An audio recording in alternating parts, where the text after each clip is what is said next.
Hi friends, அனைவருக்கும் வணக்கம். எல்லோரும் எப்படி இருக்கீங்க? நல்லா இருக்கீங்களா? இன்றைக்கி ஒரு ஷாப்பிங் விளாக் தான். என்ன நம்ம வீடியோ வரலையேன்னு வெயிட் பண்ணிட்டுருக்கீங்களா? வெயில் அடிக்குது, எங்கேயுமே போக முடியல. ஸோ சின்னதாக ஒரு பாத்திரம் வந்து ஷாப்பிங் பண்ணலான்னு வந்திருக்கேன். பழைய பொருள்லாம் இருக்கும்ல, அதெல்லாம் போட்டுட்டு எடுப்பேன் எப்போவுமே. ஸோ ஏன்னு பார்த்தீங்கன்னா, என்கிட்ட வந்து 2 கிலோ வடிக்கிற மாதிரி, சாதம் வடிக்கிற மாதிரி குண்டான் இல்லை. ஸோ அதனால தான் நான் வந்தேன் எடுக்கிறதுக்காக. நம்ம ஏதாவது பிரசாதம் நெய்வேத்தியம்லாம் தரோன்னா நமக்கு வந்து அந்த பெரிய பாத்திரத்தில் சாதம் வடித்து கலருவோம்ல, அதுக்காக தான். ஸோ இந்த குண்டா வந்து 520 ரூபாய். இதை விட பெரிய சைஸ் பார்த்தோம்னா நமக்கு வந்து செட் ஆகலை, வேறு டிசைனாக இருக்குது. இது வந்து இண்டக்ஷன்லேயும் சில்வர் வந்து நம்ம யூஸ் பண்ணலாம். ஏன்னா நான் எப்போவுமே அலுமினியம் அவ்வளோவா நான் எடுக்க மாட்டேன், ப்ரிஃபர் பண்ண மாட்டேன். சில்வர் தான் எடுப்பேன். அதை நம்ம கேஸில் அப்படி இல்லைனாலும் நம்ம இண்டக்ஷனில் வச்சு யூஸ் பண்ணலாம். பாட்டம் மட்டும் கொஞ்சம் பார்த்து ஃப்ளாட்டாக இருக்க மாதிரி எடுத்துக்கலான்ட்டு. தங்க விலை எப்படி ஏறுதோ அதே மாதிரி தான் சில்வர் விலையும் நாளுக்கு நாள் ஏறிட்டே இருக்குது. ஒரு பொருளுமே அவ்வளோ ரேட் இருக்குது.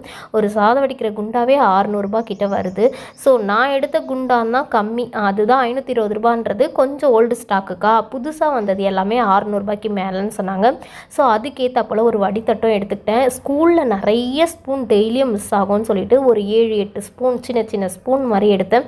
ஒரு ஸ்பூன் 20 ரூபா 25 ரூபான்னு இருந்தது. நமக்கு அதெல்லாம் கட்டுப்படி ஆகாது. நமக்கு வந்து 7 ரூபாய் 8 ரூபாயில் இருக்க மாதிரி மெல்லிஸாக இருக்கும்ல, அந்த ஸ்பூனே போதும். ஏன்னா தொலைச்சாலும் பரவாயில்ல சொல்லிட்டு நான் அதுலேயே வந்து எடுத்துக்கிட்டேன். ஒரு அரை டசனுக்கு மேலே எடுத்துக்கிட்டு, ஏன்னா இவங்களுக்கு டெய்லி ஸ்பூன் தொலைச்சிட்டு வர்றது தான் வேலை. ஸோ கண்ணுக்கு வந்து நம்ம பார்க்குற எல்லா பொருளுமே அழகாக இருக்கும். ஆனால் நம்ம கண்ட்ரோலாக போனோம். நான் தேவையில்லாத எதையுமே வாங்கலை. என்ன வாங்க போனோன்னோ அதை மட்டும் வாங்கிக்கிட்டு, அதுக்கப்புறம் பார்த்திங்கன்னா இப்படி சும்மா பார்ப்போம் இல்லையா.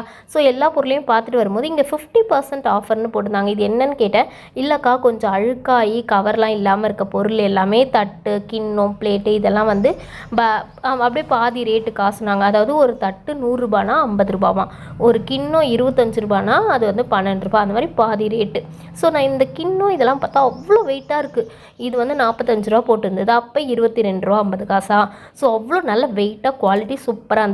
டிசைனும் நல்ல குழியாக இருந்தது, எனக்கு வந்து பிடிச்சிருந்தது. சரி, இதில் ஒரு 2 கிண்ணம் எடுத்துக்கலாம். வரிசை தட்டு மாதிரி நம்ம பெரிய தட்டு வைப்போம்ல, இப்போலாம் வரிசை தட்டுலாம் வைக்கணும்னா தட்டுலாம் அவ்வளோ ரேட்டாக இருக்குது. ஸோ நான் இப்போத்துலேருந்தே கலெக்ஷன் பாப்பாக்காக வரிசை தட்டு, பெரிய தட்டு கிஃப்ட்டில் வந்தால் எடுத்து வச்சுருவேன். ஏன்னா நம்ம வரிசை வைக்க யூஸ் பண்ணிக்கலாம் சொல்லிட்டு. ஸோ இதுலேருந்து ஒரு 3 தட்டு எடுத்தேன். நல்லா பெரிய தட்டு, நல்லா திக்காக இருந்தது. இது கொஞ்சம் ஓல்டு தான், பழசாயிடுச்சுன்னு எடுத்து போட்டாங்க. ரொம்ப நல்லா இருந்தது. ஸோ இவ்வளோ தான் நான் வாங்கினது. 3 தட்டு 2 கிண்ணம் எடுத்தேன். ஸோ இது எல்லாமே 50% ஆஃபர்ன்றதுனால ஸ்ரீராம் இருக்கு இல்லையா, திண்ணனூர் ஸ்ரீராம், அங்கே தான் இந்த பொருள்லாம் பார்த்தேன். உண்மையிலே ரொம்ப சூப்பராக இருந்தது.